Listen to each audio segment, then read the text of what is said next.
Hallelujah hallelujah. सभी को जय मसीह की। आज के सुंदर दिन में प्रभु आप सबको बहुत आशीष करे, क्योंकि आज का परमेश्वर का पवित्र वचन है, खासकर गिनती 27 अध्याय।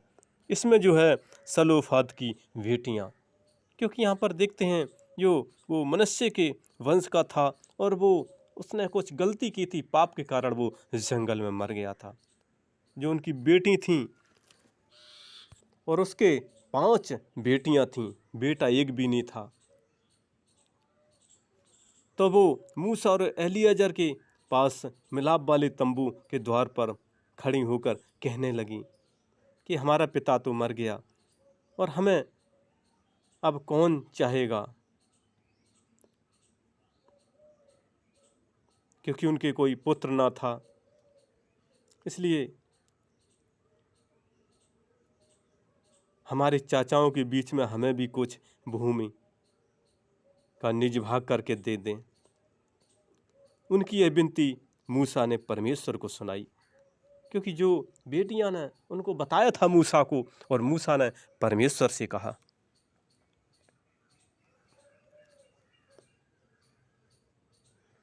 तब परमेश्वर ने मूसा से कहा, सलोफाद की जो बेटियां हैं वो ठीक कहती हैं, क्योंकि परमेश्वर का न्याय है वो सच्चा है। वो इंसाफ जो करता है वो सच्चा इंसाफ करता है। तो परमेश्वर ने मूसा से कहा, जो सलोफाद की बेटियां ठीक कहती हैं, इसलिए तू उनके चाचाओं के बीच उनको भी अवश्य कुछ भूमि निज भाग करके दे, अर्थात उनके पिता का भाग उनके हाथ सौंप दे। और इस्राएलियों से यह कहे, यदि कोई मनुष्य नियुक्ति निपुत्र मर जाए और उसका भाग उसकी बेटी के हाथ सौंपना। यदि कोई पिता है, यदि कोई बेटा नहीं है, यदि वो मर जाता है तो उसका जो भाग है उसकी बेटी के हाथ में देना है। यदि उसके कोई बेटी भी नहीं है तो उसके भाग उसके भाइयों को देना है।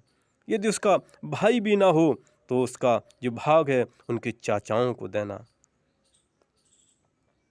यदि कोई चाचा भी उनके ना हो तो उनके कुल में जो भी कुटुंबी हो, उनके समीप में हो, उनको वो भाग दे देना और वो उसका अधिकारी हो। इस्राएलियों की यह न्याय की विधि ठहरेगी, जैसा कि परमेश्वर ने मूसा को आज्ञा दी थी और मूसा ने बताया। इसलिए हमें क्या है, परमेश्वर की आज्ञाओं पर चलना है। और यहाँ बताते हैं हमें किसी का भाग जबरन नहीं लेना है। परमेश्वर केवल विधि बताता है, न्याय बताता है। यदि उस न्याय के हम लोग हकदार हैं तो ले सकते हैं। इसलिए हमें परमेश्वर से प्रेम करना है।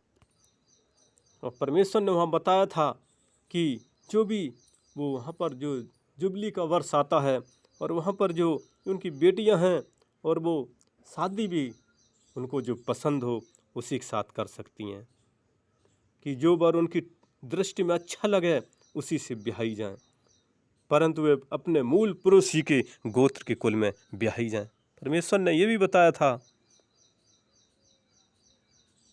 जैसे हम लोग 36 के 6 में पढ़ते हैं गिनती, सलोफाद की बेटियों के विषय में परमेश्वर ने आज्ञा दी थी कि जो वर जिसकी दृष्टि में अच्छा लगे, उसको जो भी अच्छा लगे उसी से ब्याही जाए,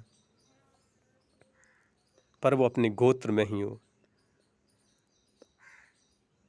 उन्होंने अपने अपने चचेरे भाइयों से विवाह किया। हम लोग 11 में पढ़ते हैं, महला, तिरसा, होगला, मिल्का और नोआ, जो 5 थीं, जो सलोफाद की जो बेटियां थीं, उन्होंने अपने चचेरे भाइयों से विवाह किया और वो यूसुफ के पुत्र मनश्शे के वंश के कुलों में ब्याही गईं और उनका भाग उनके मूल पुरुष के कुल के गोत्र के अधिकार में बना रहा।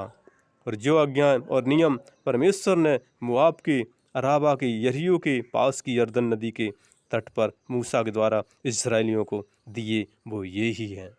इसलिए हमें किसी का भाग जबरन नहीं लेना है। जो परमेश्वर बताते हैं उनके नियम जो विधि है उसी के हिसाब से चलना है। यदि किसी का पुत्र है या पुत्री है तो उसको ही भाग मिलना चाहिए, दूसरे को नहीं। ये खिलाफ में होता है। ये नहीं कि हम दूसरे की ज़मीन जबरन ले लें। इसलिए हमें परमेश्वर से डरना है, क्योंकि एक दिन उसके पास जाएंगे, क्योंकि वो न्याय करेगा। इस पृथ्वी पर वही जीवन को साकार करता है और स्वर्गराज भी वही देगा।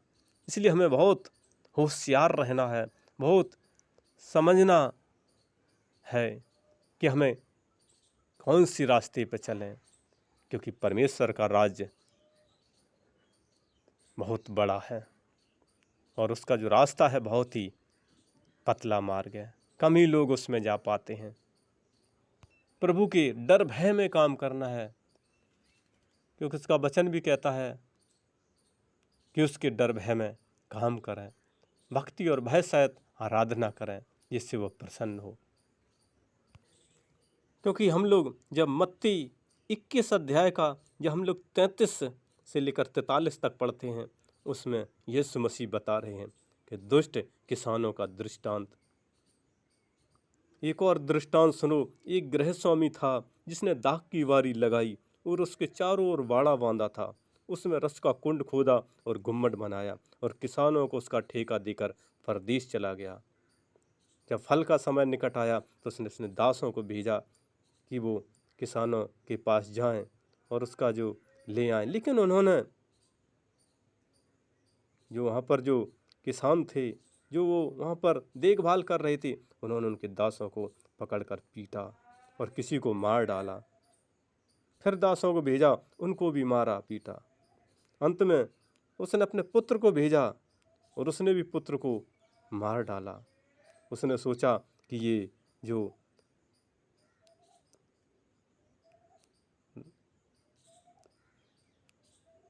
क्योंकि जो वहाँ पर जो बाहरी थी, जो वहाँ पर जो बाग था, वो सोचते थे कि हमको ही मिल जाएगा। और जब वो आएगा, जब स्वामी आएगा तो किसानों के साथ क्या करेगा। यीशु मसीह बता रहे हैं और वो लोग कहने लगे कि उन बुरे लोगों को बुरी रीत से नष्ट करेगा और दाख की जो बारी का ठेका जो भाग है दूसरे किसानों को देगा, जो समय पर उसे फल दिया करेंगे। यीशु मसीह बताते हैं कि इसलिए हमें बहुत चौकस रहना है, किसी की चीज़ पर अधिकार नहीं जताना है, जिसका है उसी का है। यदि हम मजदूरी करते हैं तो बस मजदूरी के हिसाब से पैसा ले सकते हैं, ये नहीं कि पूरा उसका भाग ही ले लें। इसलिए हमें थोड़ा डरना है, परमेश्वर से डरना है, क्योंकि उसका न्याय सच्चा है, क्योंकि उसका न्याय पवित्र है, क्योंकि पवित्र परमेश्वर है, जीवित परमेश्वर है। क्योंकि वो यीशु मसीह इस पृथ्वी पर 2000 साल पहले आया, उसने हम सब के गुनाहों खातिर क्रूस पर कुर्बान हो गई। और वो यही कहते हैं कि हमें उसकी महिमा करें, उसके डर भय में काम करें, क्योंकि वो न्याय करता है।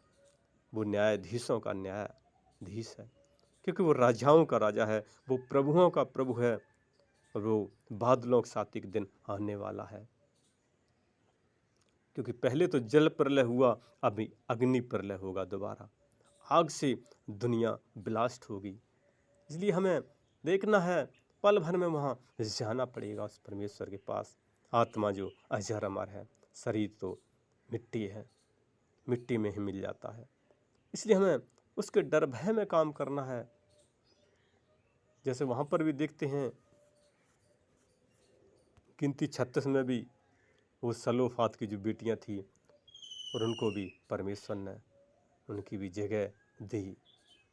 इसलिए जिसकी हो उसे देना है। और यहाँ पर भी यीशु मसीह बताते हैं हमें उनकी सच्चाइयों पर चलना है।